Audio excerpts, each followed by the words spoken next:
What we have here in this big ass black box with orange tape on it, which you can't miss it, was something that I wasn't going to get, but I ended up picking it up anyway because it was such a steal.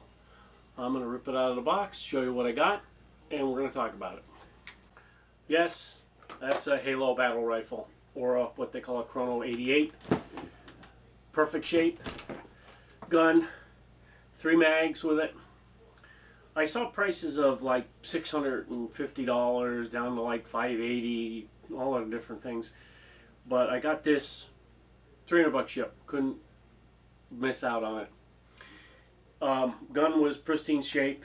Came with 9-volt battery, which you put in the back, and a flashlight that does work. All right, and I put the 9-volt battery in, and you'll see the little LEDs light up and the display works.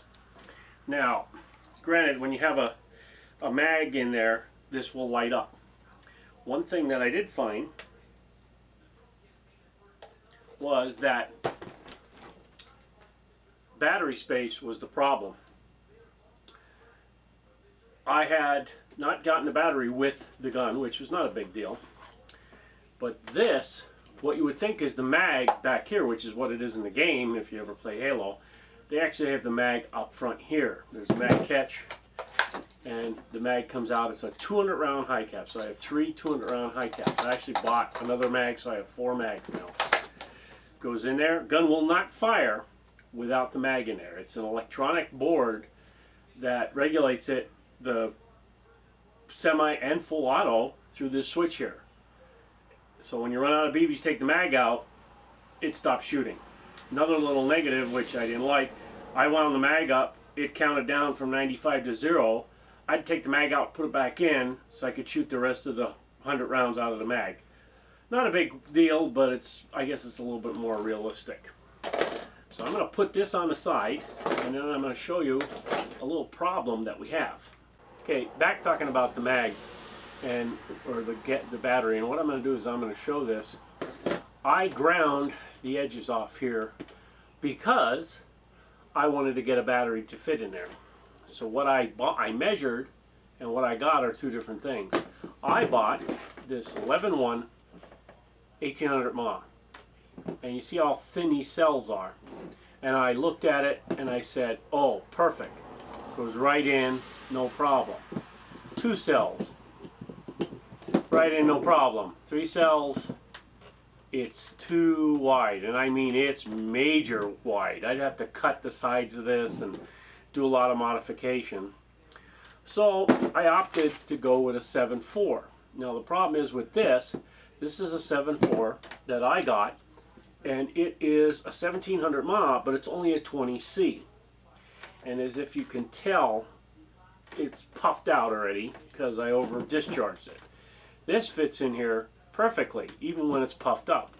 So the 7.4 was working fine in this. So I was sort of limited to using this battery all day at a game that I was at. So I said, well, I got to get another battery. So I do have other 7.4s that'll fit in that way, and this fits perfectly in the gun, and it works. It's got a decent rate of fire and things like that. But I started doing some measurements and went on to Hobby King. And I'll put the link in the description for this battery. This is also a 3-cell. It's only a 1000 mAh, okay, but it is 11-1. Now, if you look at this, it's really big, but once it goes in there, and it fits like a champ. Okay, it's far enough in there, not a lot sticking out. Perfect battery for in there. Now, we're going to put it in the gun and do a little test fire with both the 7.4 and the 11.1, you'll be able to see what I'm talking about. Okay, here we got the gun powered on, and I'm going to show you the battery, how it fits in here. It just folds around like this, clips in there perfectly, and the gun fires. Oh, well, I'm unsafe. That's full auto. Okay. So we're going to rip the battery out of here,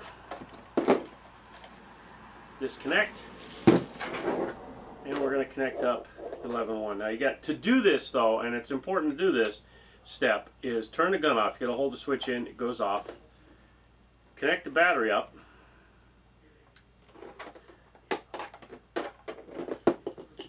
Put it in its holder. Okay. And we're going to feed this up inside there so it doesn't grab on anything, which it's doing right now. There we go.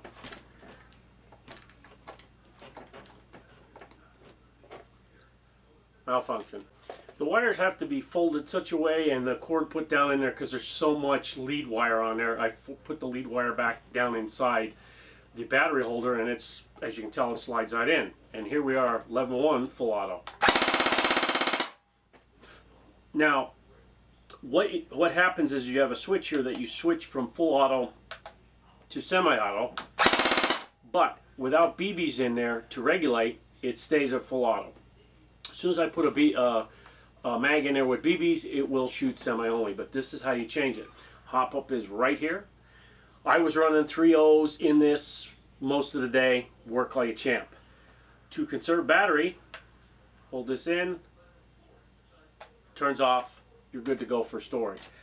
One of the big things that I found though was carrying this all day was very, very heavy. There's no sling, no nothing for it. So what I've got coming is a P90 Sling. It actually has a part that goes around here to here and a part that goes around here and hooks together. So it's basically got a holder here, and I'll put it over my neck and over my shoulder so it's like across my body, and it'll hang down. And it'll actually be a pretty good sling for it. It's very front heavy, it's very short, and I found myself doing like a half into my chest with it low, almost firing from the hip a couple of times.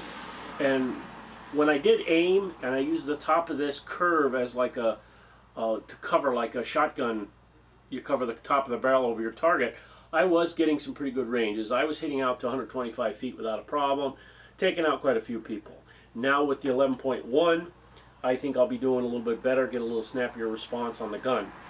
Big thing to remember though is when you are putting in a battery in this gun, to always, I repeat, always connect the battery first, then turn the gun on. If you have the gun on and you hook the battery up, it doesn't see it right. I didn't get a manual with this, so this is just experience on my end. I will put the link for this battery so people can find this if they want to use it. And I'll even see if I can find the link for this one. This is actually an e-bike battery. It's too low of a C rating in my opinion, but we'll see how this one reacts. It's there if I want to get another one. I might want to get a higher C rating on that because it draws a little too much. This gun draws a lot of power. Maybe with the 11.1 it'll actually do a little bit better. This is just a quick video. I hope you guys liked it, and if any of you have one of these out there, now you can get a battery for an 11.1 for it to make it run a little better for you. Alright? Hope you guys enjoyed this.